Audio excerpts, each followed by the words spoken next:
Hello friends, क्या आपको या आपके रिलेटिव्स में से किसी को प्रेगनेंसी के दौरान हाइपरटेंशन की प्रॉब्लम हुई थी?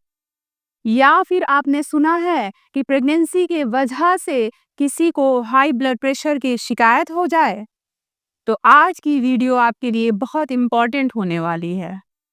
आज हम बात करेंगे जेस्टेशनल हाइपरटेंशन के बारे में, यानी कि प्रेगनेंसी इंड्यूस्ड हाइपरटेंशन। प्रेगनेंसी के वजह से हाइपरटेंशन क्यों होता है, उसके रिस्क फैक्टर्स क्या हैं, उसके वजह से माँ और बच्चे पे क्या क्या असर हो सकता है, क्या क्या कॉम्प्लिकेशन हो सकता है, इन सारी चीज़ों के बारे में आज हम डिटेल में समझेंगे। तो अब समझते हैं कि जेस्टेशनल हाइपरटेंशन होता क्या है।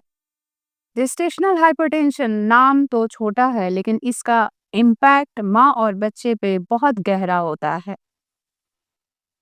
एक ऐसी हाइपरटेंशन जो प्रेगनेंसी के वजह से डेवलप करता है, उसे हम प्रेगनेंसी इंड्यूस्ड हाइपरटेंशन या फिर जेस्टेशनल हाइपरटेंशन के नाम से जानते हैं। अब हम समझेंगे कि जेस्टेशनल हाइपरटेंशन होने का क्राइटेरिया क्या है, कब हम एक हाइपरटेंशन को जेस्टेशनल हाइपरटेंशन कंसिडर करेंगे। प्रेगनेंसी के 20 वीक्स के बाद अगर आपका ब्लड प्रेशर का रीडिंग 140/90 आता है, यानी कि सिस्टोलिक 140 से ज़्यादा एंड डायस्टोलिक नीचे का जो प्रेशर है 90 से ज़्यादा, कंसीव करने के 20 वीक्स के बाद आने से इस प्रेशर को, इस बीपी के रीडिंग को हम जेस्टेशनल हाइपरटेंशन कंसीडर करेंगे। लेकिन इसको श्योर करने के लिए बीपी का रीडिंग एवरी 6 आवर इंटरवल में 2 से 3 बार लेना ज़रूरी है।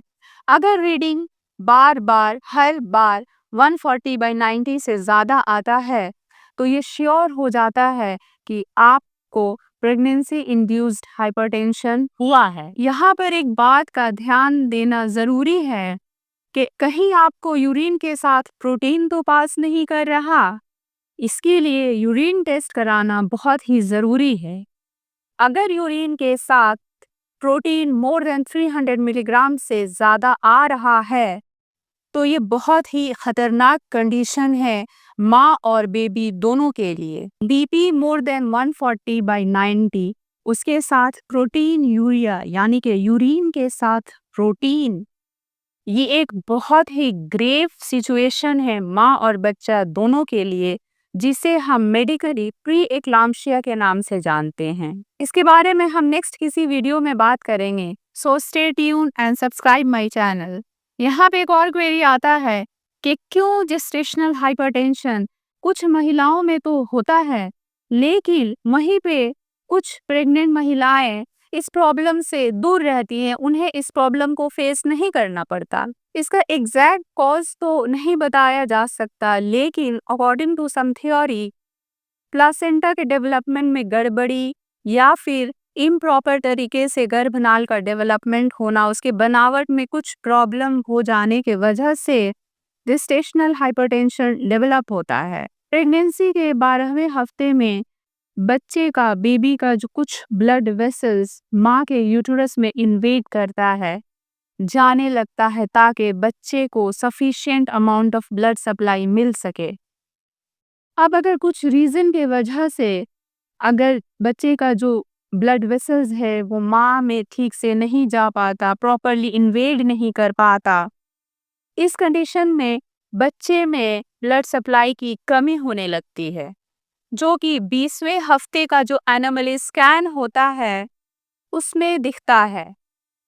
उसमें लिखा हुआ आता है कि यूटेराइन आर्टरी में रेजिस्टेंस ज़्यादा है, increase resistance in uterine artery. अब इसका मतलब क्या है? इसका मतलब ये है कि बच्चे को ब्लड सप्लाई ठीक से नहीं मिल पा रहा, आगे जाकर आपको in pregnancy induced hypertension develop कर सकता है।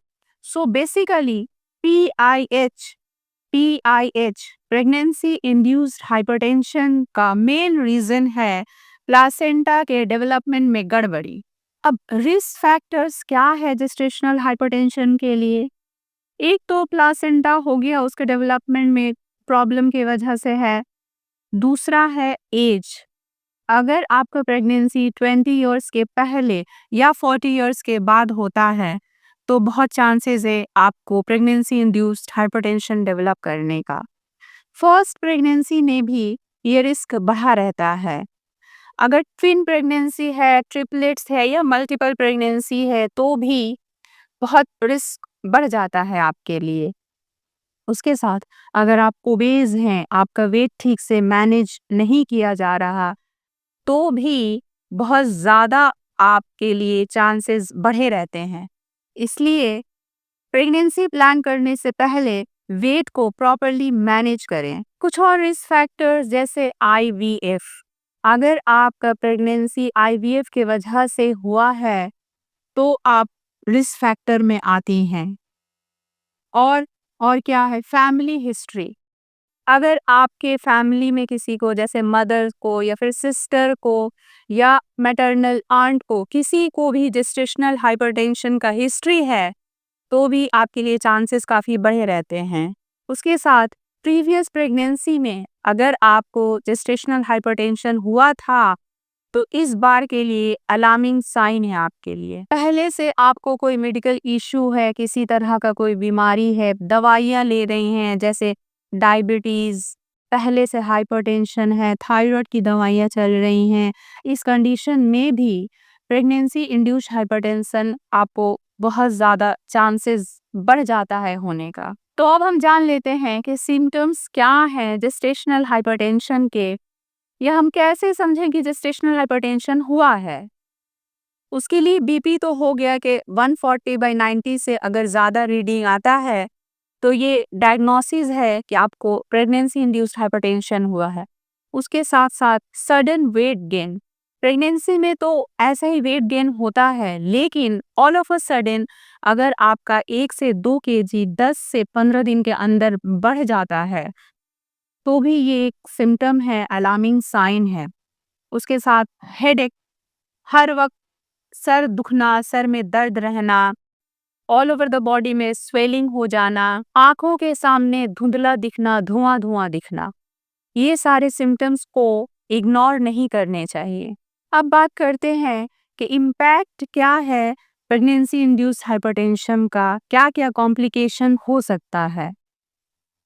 अगर इस हाइपरटेंशन को वक्त रहते मॉनिटर ना किया जाए, डायग्नोस ना किया जाए, मैनेज ना किया जाए और मेडिकेशन को प्रॉपरली ना लिया जाए, तो माँ और बच्चे के लिए बहुत ही खतरनाक साबित हो सकता है।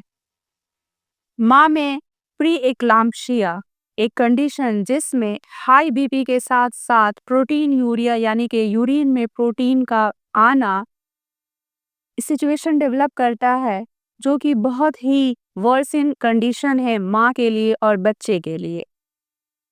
उससे भी ज़्यादा एडवांस्ड सिचुएशन में अगर आप चले जाएं, तो एक्लाम्प्सिया यानी कि हाई बीपी के साथ साथ प्रोटीन यूरिया, उसके साथ साथ फिट्स आना, बॉडी में खींच आना, ये बहुत ही डेंजर ग्रेव कंडीशन है। उसके साथ प्री टर्म डिलीवरी हो सकता है, माँ का ऑर्गन फेलियर हो सकता है, जैसे कि हार्ट, किडनी, लीवर, इन ब्रेन, इन सब ऑर्गन्स पे काफ़ी इफेक्ट पड़ता है। प्लासेंटल एब्रप्शन यानी कि जो प्लासेंटा है, वो बच्चेदानी यूटरस से सेपरेट होने लगता है। इस कंडीशन में जो कंसेप्शन है, उसके लिए बहुत खतरा हो सकता है, अबॉर्ट करना पड़ सकता है। अब बच्चे को क्या-क्या कॉम्प्लिकेशन हो सकता है? IUGR, intra uterine growth restriction, क्योंकि प्लासेंटा ठीक से डेवलप नहीं करता, इसलिए ऑक्सीजन सप्लाई बच्चे को ठीक से नहीं मिलता, सफिशिएंट अमाउंट ऑफ न्यूट्रिएंट्स ठीक से नहीं मिल पाता, जिसकी वजह से बच्चे का ग्रोथ रेस्ट्रिक्ट हो जाता है। लो बर्थ वेट, बच्चे का पैदाइश के टाइम, बर्थ के टाइम उसका वेट कम रह सकता है। प्री टर्म यानी कि वक्त से पहले डिलीवरी हो सकता है, और फ्यूचर में अगर आपको जेस्टेशनल हाइपरटेंशन है, तो बच्चे को भी आने वाले समय में हाइपरटेंशन डेवलप होने के चांसेस बढ़ जाते हैं। कुछ केसेस में बच्चे को ब्रीदिंग डिफ़िकल्टी भी हो सकता है। अब इसे मैनेज कैसे करें? इसके लिए बीपी को प्रॉपर्ली मॉनिटर करें, वेट को मेंटेन रखें, डॉक्टर के एडवाइस को स्ट्रिक्टली फॉलो करें, यूरिन टेस्ट टाइमली कराएं, एंटीनेटल चेकअप का ध्यान रखें, मेडिकेशन को टाइम पे लें। यहाँ पे एक बात का ध्यान रखें कि प्रेगनेंसी में बीपी की दवाइयाँ जो दी जाती हैं वो माँ और बच्चे की सेफ्टी को ध्यान में रख के दी जाती हैं। इसलिए प्रेगनेंसी में दी जाने वाली हाई बीपी की दवाइयाँ नॉन प्रेगनेंसी में दी जाने वाली दवाइयों से डिफरेंट होती हैं, अलग होती हैं। इसलिए अपने डॉक्टर से कंसल्ट ज़रूर करें। तो अब डाइट में, खाने में क्या-क्या लेना ज़रूरी है? कैल्शियम रिच फूड को ज़्यादा क्वांटिटी में लें। Green leafy vegetables, sprouts, all varieties of dal, उसके साथ मॉडरेट अमाउंट ऑफ प्रोटीन का इंटेक बढ़ा लें। हाइड्रेशन को प्रॉपर्ली मेंटेन रखें। मॉडरेट एक्सरसाइज जैसे वॉकिंग 10 टू 20 मिनट्स डेली करें। उसके साथ अच्छी गहरी नींद, डीप स्लीप 8 टू 9 आवर्स आपके लिए बहुत ज़रूरी है। अवॉइड क्या करना है? स्ट्रेस से दूर रहें। Canned food, preserved food, junk food, packeted food, इन सारी चीज़ों को अवॉइड करें। कैफ़ीन प्रोडक्ट्स को जितना कम लें अच्छा है। कुछ क्वेश्चंस हमारी प्रेग्नेंट महिलाओं की तरफ से आता है कि क्या प्रेगनेंसी इंड्यूस्ड हाइपरटेंशन के साथ उसके रहते हुए नॉर्मल डिलीवरी पॉसिबल है? तो हाँ, अगर इसे टाइम पे डायग्नोस कर लिया जाए, इसे ठीक से मेंटेन किया जाए, आपके बीपी को नॉर्मल में रखा जाए, मेडिकेशन को प्रॉपर्ली लिया जाए, तो बिल्कुल नॉर्मल डिलीवरी हो सकता है। एक और क्वेरी जो आता है कि क्या डिलीवरी के बाद बीपी नॉर्मल हो जाएगा? कई केसेस में आफ्टर डिलीवरी ये जो हाइपरटेंशन है वो नॉर्मल हो जाता है, लेकिन बहुत सारे केसेस में ऐसा देखा जाता है कि ये परसिस्ट करता है, डिलीवरी के बाद भी आपका बीपी हाई रहता है। इसलिए फॉलो अप ज़रूरी है। जेस्टेशनल हाइपरटेंशन एक सीरियस कंडीशन हो सकती है, लेकिन रेगुलर चेकअप्स और सही ट्रीटमेंट से माँ और बच्चे दोनों को सेफ रखा जा सकता है।